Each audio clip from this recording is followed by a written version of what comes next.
안녕하세요. 솔로몬TV 손변호사입니다. 여러분, 요즘 뉴스에 전공의들의 면허 정지에 대한 뉴스들이 많이 나오고 있습니다. 의료 현장을 이탈한 전공의들에 대해서 정부가 면허 정지 절차를 돌입했고 또 사전 통지서를 발신했다, 이런 내용들이 나오는 것 같습니다. 사실 지금 여기에서 이제 면허 정지는 3개월 정지이기 때문에 그 기간이 엄청 길거나 그러진 않지만 현재 상황에서 그 상징성과 의미가 큰 것 같다라는 생각이 듭니다. 이런 자격 정지에 관련해서 정확하게 말씀을 드리면 의료법에 따라서 면허의 자격 정지입니다. 그래서 의료법에 따른 이런 자격 정지에 대해서 제가 파이낸셜 뉴스와 인터뷰했던 적이 있었습니다. 그때 제가 고소했던 의사가 진료 기록부를 제대로 쓰지 않아서 의료법 위반으로 처벌받았던 케이스고요.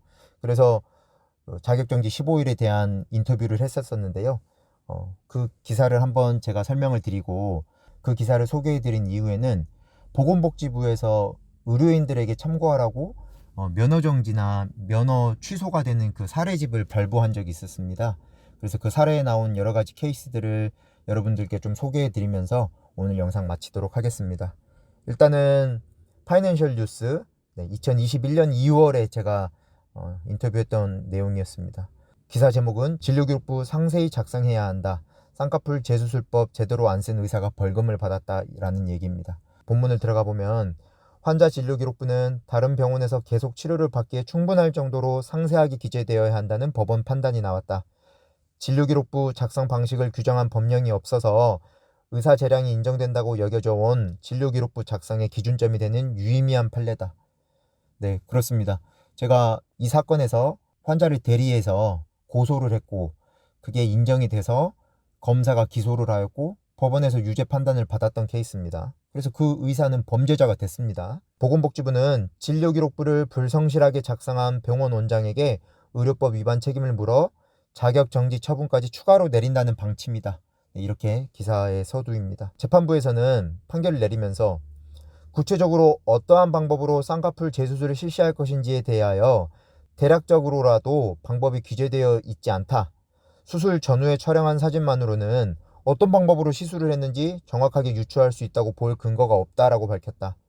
이어 의료법이 진료기록부의 작성 방법에 관하여 구체적인 규정을 두고 있지 아니하므로 의사에게는 스스로 효과적이라고 판단하는 방법에 의하여 진료기록부를 작성할 수 있는 재량이 인정된다면서도 어떠한 방법을 선택하든지 환자의 계속적 치료에 이용하고 다른 의료인들에게 정보를 제공하며 의료행위의 적정성 여부를 판단하기에 충분할 정도로 상세하게 기재하여야 한다고 양형 이유를 설명했다.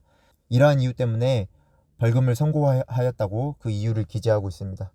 자, 여기에서 이제 관련해서 이와 관련해 손영서 변호사는 성형수술 등 의료행위에서 의료인의 수술기록지 작성 방법, 범위, 정도에 대해 구체적인 기준을 제시하고 있는 점에서 의미가 있다며 의료행위가 종료된 이후에는 그 진료기록부가 그 의료행위의 적정성 여부를 판단하는 자료로 사용된다는 점을 고려했을 때 의료인은 상세하고 구체적으로 진료기록부를 작성해야 된다라고 의료인은 상세하고 구체적으로 진료기록부를 작성하여야 한다고 전했다.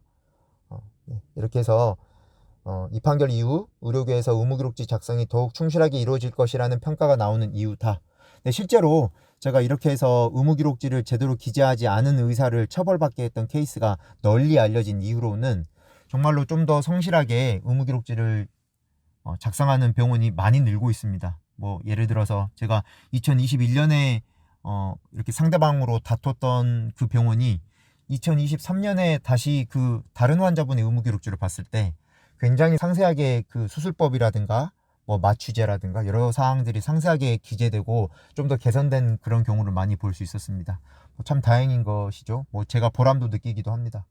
네, 그래서 이렇게 각 의료법 위반에 따라서 근거 법령이 있고 그 근거 법령에 따라서 보건복지부에서 행정처분을 하는, 즉 벌금이라든가 징역이라든가 이런 것들은 사법부 판단에 따라서 진행이 되는 거고 보건복지부는 대통령이 수장으로 있는 행정부의 소속이기 때문에 이렇게 행정부에서 자격정지를 내릴 수 있다. 지금 우리 뉴스에서 나오는 것처럼 의사들 면허정지를 하겠다라는 것이 뭐 정부에서 하는 거니까요. 네, 이렇게 보건복지부를 통해서 내려지는 것입니다. 자, 그래서 오늘 뉴스 기사를 이렇게 소개를 드리고 그 외에 어떻게 의료법을 위반하면 면허 정지가 되는지, 면허 취소가 되는지에 대해서 보건복지부 사례집을 뒤에 덧붙여서 올려드리도록 하겠습니다. 만약에 제 시청자분들께서 또는 혹시나 의사 선생님께서 제 영상을 보신다라고 하면 의사 선생님들 입장에서는 이런 점을 주의해야 되겠구나. 특히 요즘은 실비보험을 가지고 조금 이렇게 소위 말해서 나쁜 짓을 해가지고 병원의 수입을 늘리는 경우가 많은데요. 그런 경우에 면허 정지가 될 수 있다는 것 참고하시면 좋을 것 같고, 또 환자분들께서 보시면 내 진료기록부가 이런 문제가 있는데, 또는 의료행위가 이런 식으로 제대로 기재되어 있지 않는데, 그러면 이렇게 의사가 처벌받을 수도 있구나. 법원에 의해서 처벌을 받을 수도 있고, 또 행정부, 보건복지부에 의해서도 이렇게 자격정지 처벌을 받을 수 있구나. 앞에 거는 처벌이고 이거는 처분이거든요. 자격정지 처분. 그래서 이런 부분들을 참고하셔서 영상을 시청하시면 굉장히 도움이 될 거라고 생각합니다. 네, 오늘 영상 이렇게 마치도록 하고요. 다음에도 또 귀한 정보와 좋은 사례들을 들고 여러분들을 찾아뵙도록 하겠습니다. 귀기를 듣겠습니다. 소리 높여 변호하겠습니다. 솔로몬TV 손변호사였습니다. 감사합니다.